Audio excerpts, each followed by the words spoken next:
don't just read a headline and think you know something. Dive in, do it yourself, and just be curious.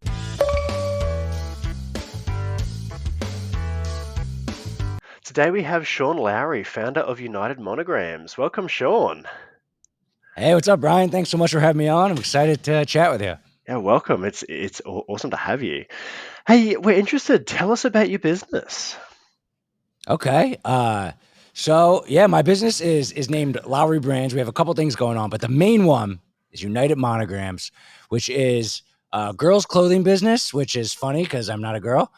But I found a great niche, and it's personalized clothing where girls basically get their initials, but it's a monogram. It's first name, and then their last name in the middle, and then their middle name at the end. And it's a very popular thing across the South in the United States. But it's a niche that we found, and it's a great business, and we have a lot of repeat customers, passionate fans, and people buying stuff from us over and over again. So, United-Monograms, that's the business. Yeah, fantastic. So how did you get started? Like how did you did you stumble into that? Yes. So, yeah, after I graduated college, I always wanted to be an entrepreneur. I had no idea what I was doing. And I started in my mom's basement and got this t-shirt printing equipment. It's a tiny basement. It wasn't a lot of equipment. And did a couple different things, was truly trying to figure it out. I was broke. And my then girlfriend, now wife, got involved in the business. And she started doing some girl stuff, helping out a little bit. She was a kindergarten teacher at the time. And she was selling on Etsy, and people started asking her about monograms, and we found out about it, and it was interesting. She convinced me to get a $500 at-home embroidery machine, which was a lot of money at the time, but I allowed her to do it, and that kind of opened up this whole new niche for us. And I love the monogram niche because there wasn't a lot of people doing it online. There was a lot of old like mom and pop shops. So, and there's also a lot of repeat customers because if you are into the monograms on your clothing and bags and accessories and earrings, then you're going to be buying it for everything. So, yeah, we had no idea what they were. They're very popular in the South in the United States. And we lived in Philadelphia at the time. And it really took off. And I'm proud of myself that I didn't obsess over the thing I was already doing, which was called United Tees. It was all other kinds of different stuff. I followed the business, and I saw this girl thing, this monogram's really taking off. We moved to Charleston, South Carolina, which is in the South, kind of more authentic vacation spot around, just kind of cool that's on our packages and authentic part of the kind of be authentic. But yeah, we stumbled into it at that point. We had no idea what they were. We found it, we started doing it, and the business was going so great, and I saw the future, and I was like, all right, let's go after this. Wow, that is amazing. And so now where do you think that you bring the most value to the marketplace? So everyone wears clothes, and a lot of people try to start t-shirt businesses. There's many different ways. There's a lot of conversation around that. It's very basic, but the fact that our clothes are personalized with the monogram really makes us stand out. Not anyone in their dorm room or in their basement can just kind of make 1,000 shirts and have them all be different. So we've really based our production around that element of it. And I started my mom's basement, but now I just purchased and I'm in a 22,000 square foot building. So we're really planning Yes. to have a big production and continue to be able to pump out a lot of things. But I knew at one point I was like, wow, this business, I'm eventually going to need a factory and have to do the production. So once I accepted that, we went all in, and yeah, we have a great community. We have a great audience, and yeah, the people love us, the customers. That is so good, and congratulations on the new purchase of such a large facility. Well done. Thanks. Thank you. Yeah, it was definitely big. A lot of people said I shouldn't do it. I was overreaching, and maybe they're right. But hey, I like to think big, and we're gonna grow into this thing and fill it up, pumping everything out. Yeah, I love it. So it's definitely a case of go big or go home. So what had to change in you, Sean, that took you from, small business, operating in your mum's basement through to where you are now? Well, I always hated the idea of being like a mom and pop business, like a small business. That's what we are. We have 17 employees. We're just under 10 million in sales this year. Well done. But Thanks. But it's still technically considered a small business.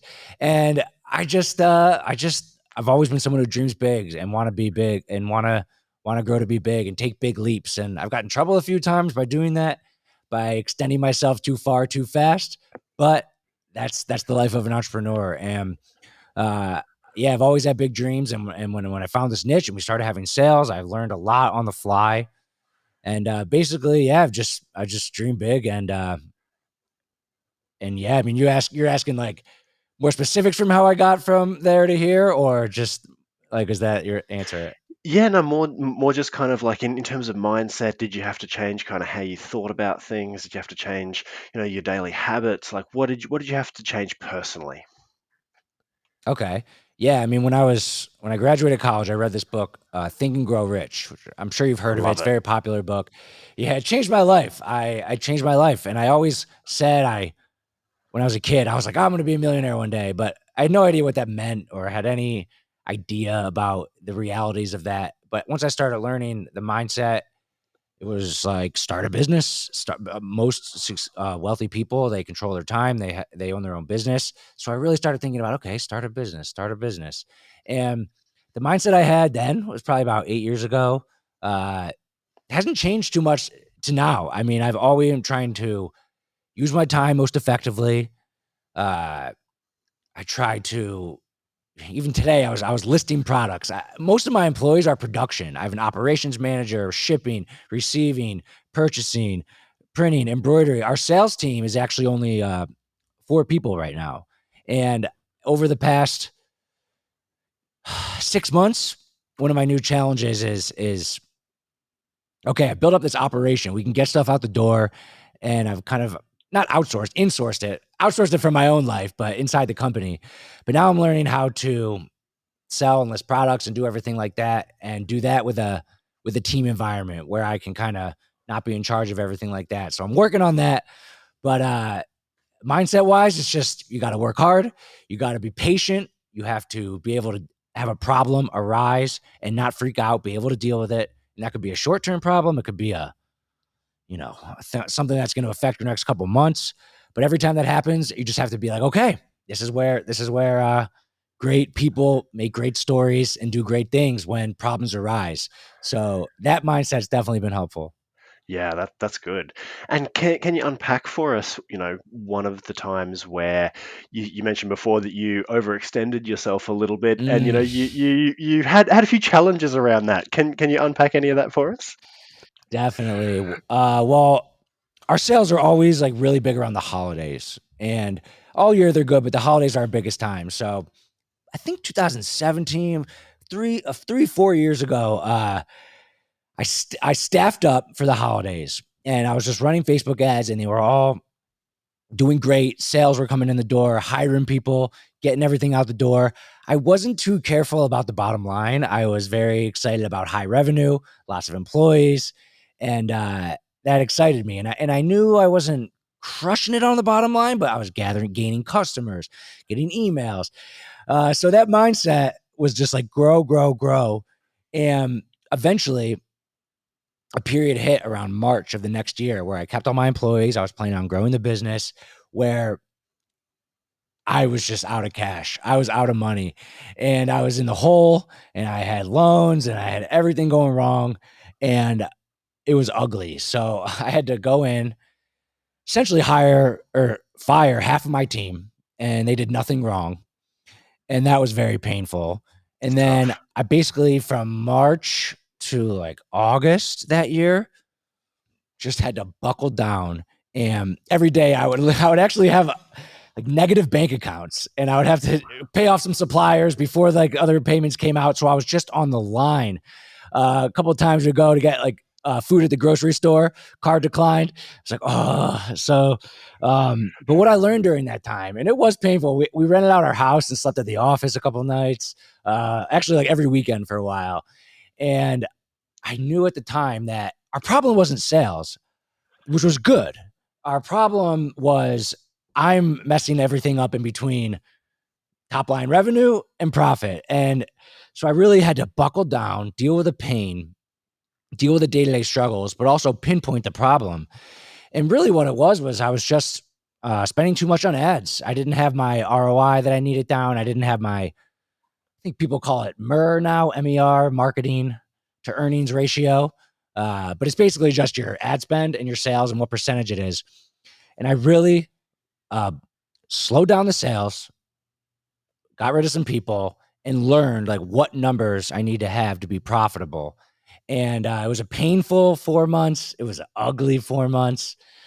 But the whole time I kept a positive attitude, fought through it, and I learned the numbers. So now they're kind of readjusting now that I'm in the new building. But for the next 3 years, I knew if I can just, keep everything at these margins with this ad spend percentage, I will be profitable. So if I was getting lots of sales, but I was at too high of an ad spend, I would be like, all right, in the past, I would keep this going. But now I know, don't be blinded by the high sales, keep it down. And yeah, it was a lesson in numbers and metrics, and also a lesson in perseverance and dealing with it with hard times. So it was not fun, but it's fun to look back on. It is, yeah, yeah, and you know, in those tough times is where the amazing stories are made, because that's, I mean, that's an inspiring story. Thank you, that's great. So, Sean, what advice would you give to business owners and CEOs who would be listening to this, who want to break through to their next level? I would say on my podcast, I had on Robert Greene, who's one of my favorite authors. He wrote the book, The 48 Laws of Power. And it was a thrill to have him on because he's my favorite author ever. And he has this book called Mastery. And he talks about how to become a master at your craft, no matter what it is, you have to like get through so many obstacles. And one of them is boredom. And a lot of entrepreneurs, like they want to do big things and they want to like keep extending and I sell monogram clothing to girls. I'm not a girl. I'm not super necessarily passionate about the product. I have learned to love our customers, but I do it every day. And I've really, really learned like what our customers love. And the other thing that I've learned by going after it year after year, sticking with it and learning it and not being bored with it, and every day continue to engage in the same market. August 8th, that's when people start buying things for fall. And I know that our customers do that. And I know I basically can tell you like what day of the year now people start buying for what seasons. And I didn't know that the first couple of years, but the last few years, I really have a cadence down with the audience and the market. So basically, although you obviously want to see sales growth, you obviously want to have an exciting life, and you might be tempted to go off and get away from the market that got you there. But the more you can deal with, I guess, boredom in a way, but just monotony and dealing with the same market in the same year over and over, year after year, you can really become an expert at it. And Robert Greene said it takes about 10, 15 years almost to really, really, really become a master of your craft. And in the sense I'm talking about is the market that you're selling to.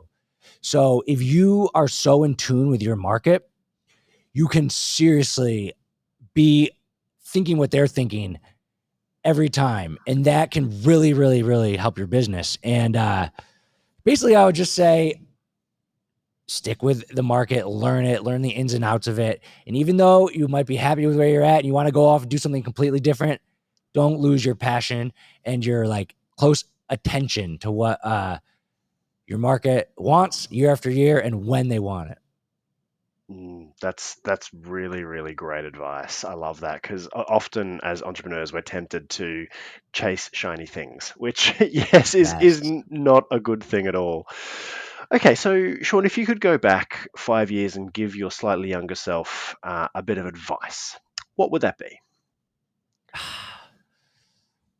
I've been asked this question before, and it's hard to say because I am still the same person in a way. I mean, I would definitely give myself some specifics advice, but I would just say continue as you get older to be curious. And I don't mean lose attention from your market. I mean Facebook ads work, email marketing works, TikTok ads, something like that. The only way you're going to continue to learn about it and be ahead of it is to jump in there, spend time. You could be doing something more effective, but learn and be curious. And I have noticed myself sometimes, I do tell myself that now, I remind myself, but as new things come along, marketing tactics or different things, it's easy to just brush them aside and say they're a trend. But the only way to really learn them, especially when they're new, is to just put time aside, jump in and play around with it yourself. Watch a YouTube video on it. And, that takes a little bit of time, just curiosity. I feel like as people get older, they lose curiosity and they lose like, I know how it works. Okay. I know how it works. Don't tell me how to do it. I know this. I would remind myself, and I still do this to this day, just continue to be open-minded to everything that's new and be curious. And don't just read a headline and think you know something. Dive in, do it yourself, and just be curious. Oh, how's this work? Let me click in there. Let me make it an account. Let me play around with it. Let me, try this, try that. Let me read more about it. Let me log in the next day. Curiosity, I think, is important for a business owner because as you get older, and this question was about age a little bit, I feel like people get less curious and more stuck in their ways as they get older. And I would just remind myself, continue to be very open-minded and very curious. That's so good. And finally, Sean, who can you best help? And if they want to get in touch, how can they reach you? If you're on YouTube watching this great podcast, minimize it and type in Sean Lowery and subscribe on YouTube. I have a podcast called The Sean Lowery Show. And I feel like that's where most of the business owners, your listeners, would be able to find me. If you have a wife or a daughter or someone in your family who wants monograms, United-Monograms.com. But subscribe to me on YouTube. Subscribe to The Sean Lowery Show on YouTube. I talk about a lot of entrepreneurship mindset, but I also have some other fun conversations because I am curious about certain things. Yeah, fantastic. Sean, thank you so much for coming on the show. We really appreciate the value that you've shared today. Ryan, it's been a pleasure. Thanks, Sean.